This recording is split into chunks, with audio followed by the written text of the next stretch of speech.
Peggy 3012. Bon, salut, c'est Romu. Alors n'oublie pas que si la vidéo elle te plaît, tu peux laisser un petit like. Si t'es pas abonné, tu peux t'abonner, activer la petite cloche et tu peux même laisser un commentaire. Alors aujourd'hui, on va faire les 1 an de la PS5. Ah, 1 an. Bon, ça fait pas encore tout à fait 1 an qu'elle est sortie, mais Romu, il va te dire ce qu'il pense de sa bête. Hein. De la bête, hein, Black Edition, tu vois, avec un petit covering à l'arrache, tu vois. Regarde-moi ça, comment c'est beau tout en noir. Voilà. C'est de toute beauté, comme dirait notre ami. Voilà. Avec la belle manette Black Edition. Ouais, parce que bon, les gens, voilà, un Romu, il a tout en modèle Black. Bon. Alors, on va faire les points positifs, les points négatifs et mon ressenti final sur la PS5 après 1 an.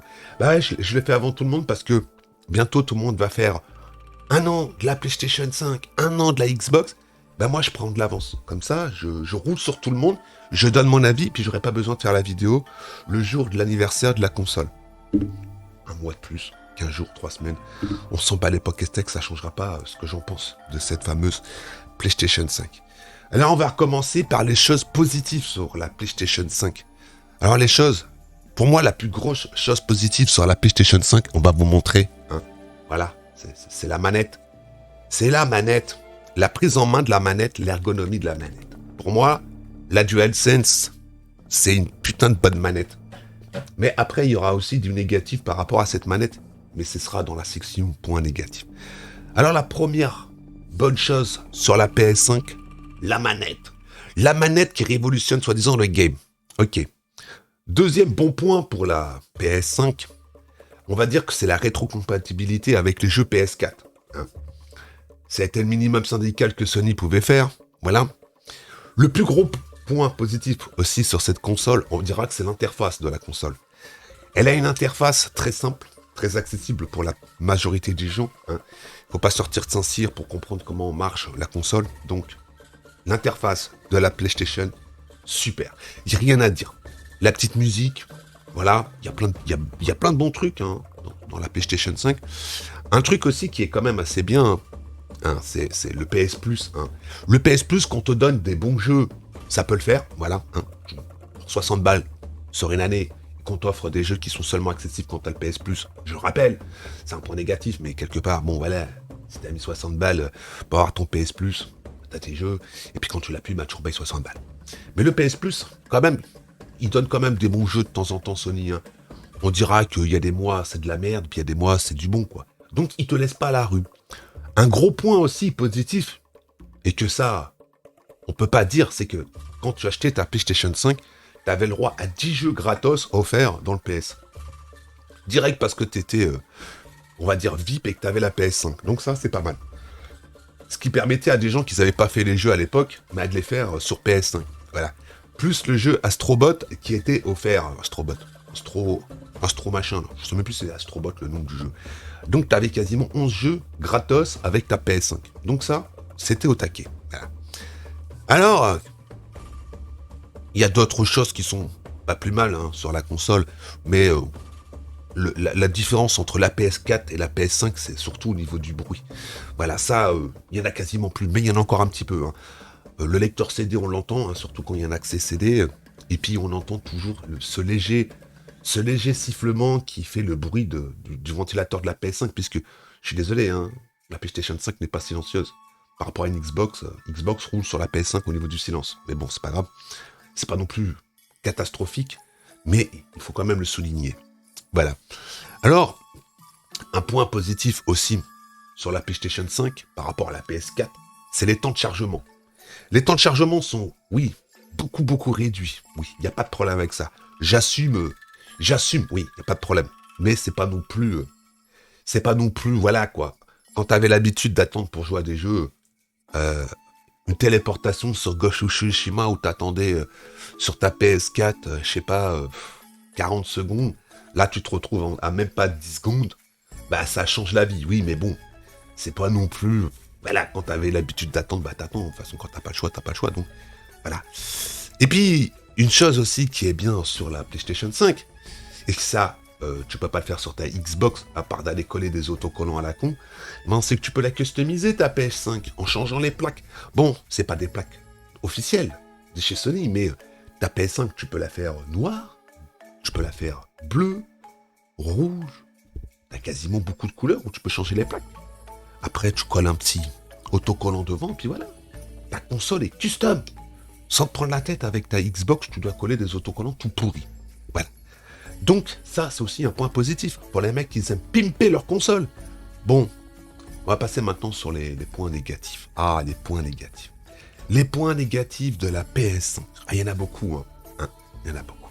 Alors, on va commencer par un que certains ne voient pas, mais bon, la console ne fait pas du 1400p, hein. C'est-à-dire que les mecs, ils ont des écrans 2K.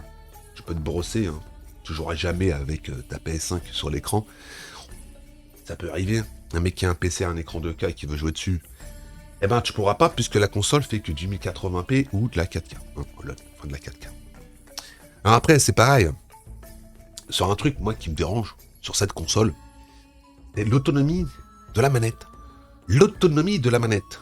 Où la manette Xbox te roule en autonomie sur la manette de la PlayStation 5. Bon, il n'y a pas autant de technologie que dans la manette PS5, je suis d'accord avec vous, mais l'autonomie, pour moi, c'est un point noir.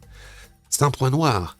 L'autonomie du casque de la PS5 est un gros point noir. La qualité de la cam de la PS5, qui dirait une cam de la qualité de Wish, une cam à 10 €, c'est un point noir. Les prix des accessoires qui sont exorbitants, pour moi, c'est un point noir. Alors, on va pas parler des accessoires, on reste sur la console. Un gros point noir aussi de cette console, c'est l'espace de stockage. Hashtag, on se fout de ta gueule et on rigole. Alors la console, sur la boîte, est marquée 825 Go. Tu regardes l'espace sur ton disque, il te reste 667 Go. C'est-à-dire que le système d'exploitation prend entre 250 et 300 Go. C'est de toute beauté, hein. Même un Windows, peu importe lequel, ne fait pas autant que sur le disque de la PlayStation 5. Le plus gros défaut, c'est le stockage.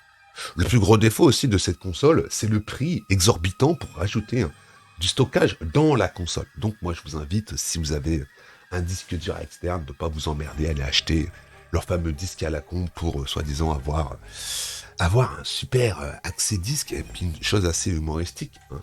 Et ça, personne ne vous en parlera, mais tout simplement, vos fameux disques M.2 que vous achetez de la marque Bip Bip ou Bob Bob Coyote, eh ben, ils sont bridés tout simplement avec le firmware de la PS5. Et oui, parce que les disques sont beaucoup plus rapides que le fameux SSD magique de la console, ben, on les bride, hein. Donc, on rigole, hein, voilà. Alors, il y a d'autres points négatifs, hein, sur cette console. Hein, les points négatifs sur cette console, eh ben, tout simplement, les mises à jour catastrophiques qu'on a eu le droit, hein, des mises à jour faites et bâclées comme...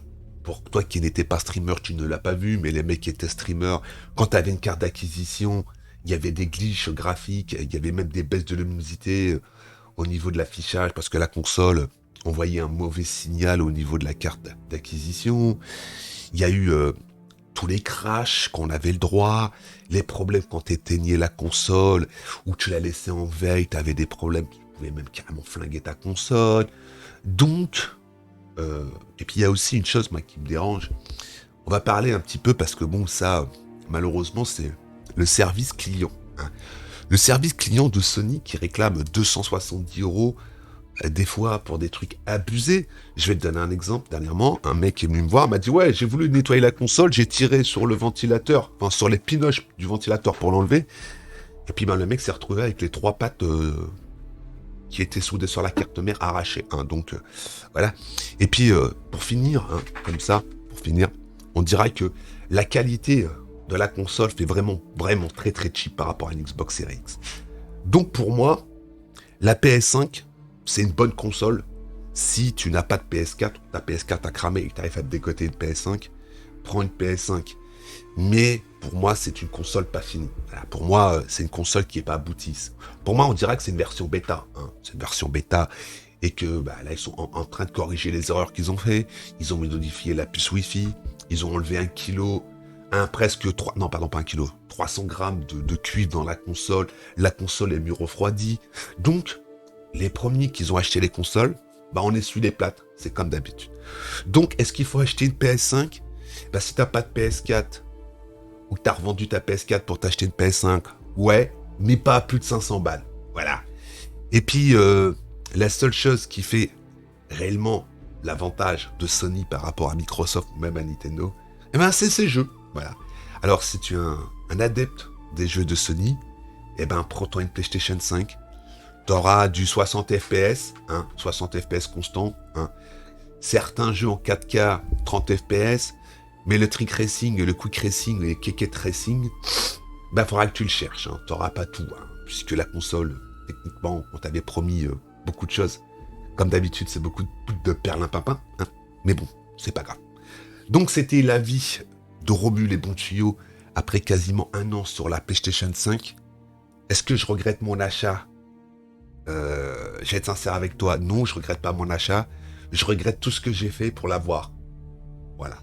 Sur ce, je vous laisse et on se retrouvera dans quelques temps pour faire la même chose avec la Xbox Series X. Voilà. Les 1 an de la Xbox arriveront prochainement sur l'achat. Allez, je te laisse, je te souhaite une bonne fin de soirée et je te dis à plus tard pour des nouvelles aventures et à plus dans le bus.